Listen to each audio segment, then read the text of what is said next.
Baik, Assalamualaikum warahmatullahi wabarakatuh. Selamat malam, salam sejahtera bagi kita semua.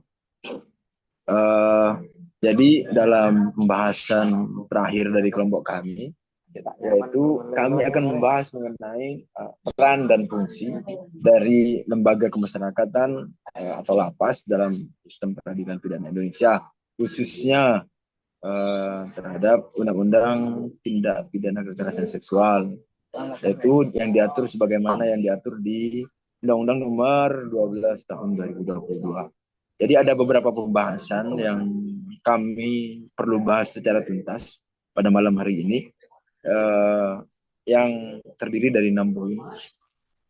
Yang poin pertama sampai poin ketiga ini akan dibahas oleh teman saya, Tiara, dengan NIM 443, dan yang poin selanjutnya yaitu poin 4 sampai poin 6 akan dibahas oleh saya sendiri. Baik, Mungkin bisa langsung mulai untuk ya. poin Saya pertama, menjaga keamanan dan ketertiban. Lapas berperan sebagai lembaga yang menjaga keamanan dan ketertiban masyarakat dengan menahan terpidana dan terdakwa. Fungsi ini sangat krusial untuk mencegah pelaku kejahatan melakukan tindak pidana lebih lanjut setelah menjalani proses hukum. Kemudian ada poin yang kedua yaitu pemidanaan dan pembinaan. Salah satu fungsi utama lapas adalah menjalankan pemidanaan yang sudah diputuskan oleh pengadilan. Namun selain sebagai tempat menjalani hukuman, lapas juga berperan dalam pembinaan narapidana agar mereka dapat memperbaiki diri selama masa tahanan. Program-program pembinaan seperti pendidikan, pelatihan keterampilan, dan konseling psikologis yang bertujuan untuk memberikan kesempatan bagi narapidana yang untuk berubah menjadi individu yang lebih baik. Seperti itu. Untuk poin yang ketiga, yaitu rehabilitasi dan reintegrasi sosial. Lapas memainkan peran penting dalam proses rehabilitasi narapidana.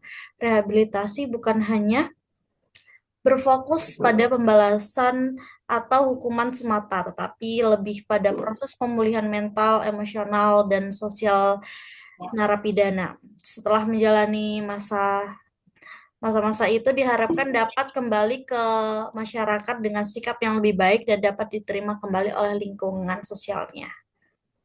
Silahkan kepada teman saya yang melanjutkan.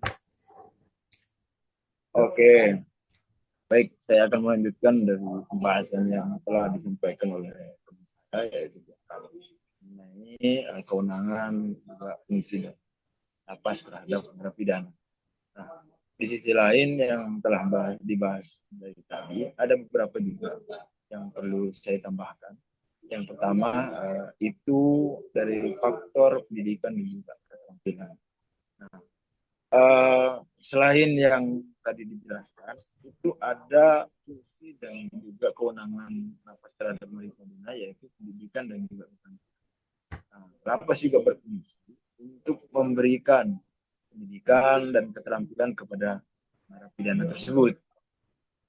Pendidikan ini juga dapat berupa pendidikan formal, misalnya paket A, B, dan C. Karena melihat narapidana ini walaupun statusnya narapidana, dia masih mempunyai masa depan yang cerah juga.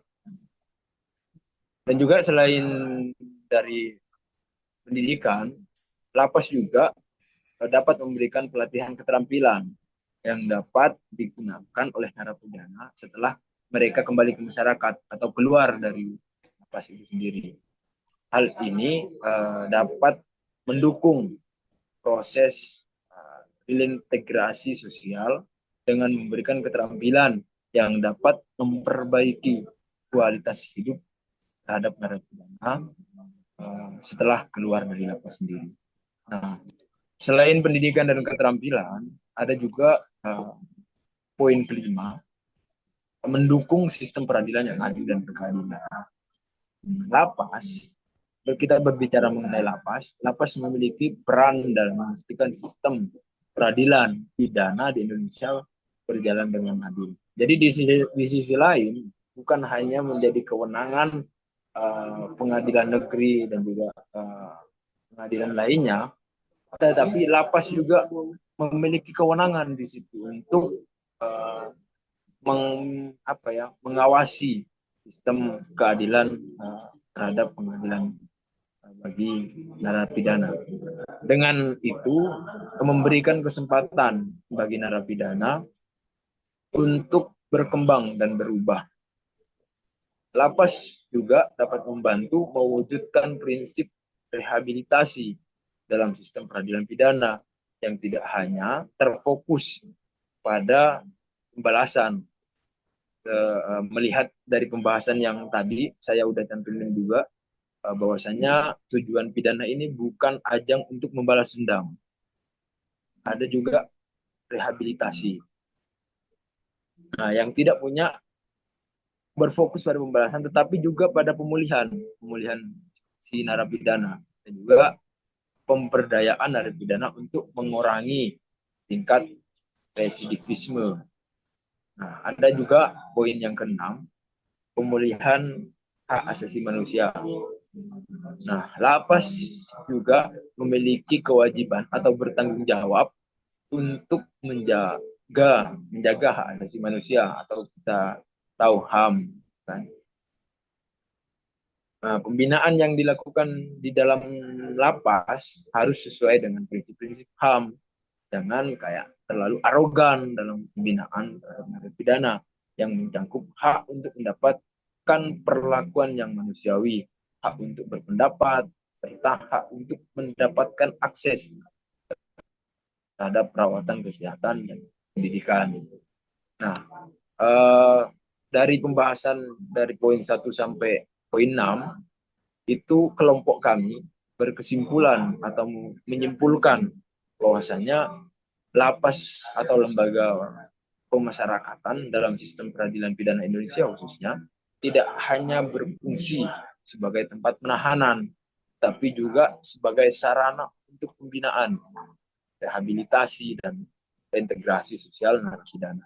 Dengan demikian, lapas dapat atau harus memainkan peran yang sangat vital dalam mencapai tujuan peradilan pidana yang lebih luas, yakni menciptakan masyarakat yang lebih aman dan adil melalui pemulihan narapidana menjadi anggota masyarakat yang produktif dan bertanggung jawab.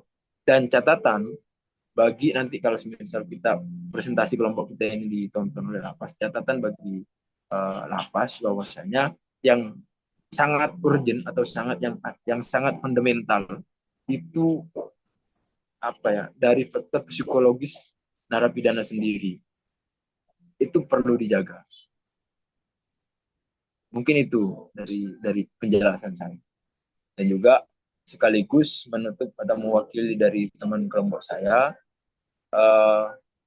sampaikan permohonan maaf kalau misal ada salah kata baik tingkah yang nanti ditonton oleh dosen pengampu kita yaitu Bu Holida.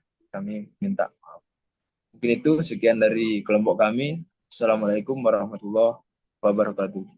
Assalamualaikum warahmatullahi wabarakatuh.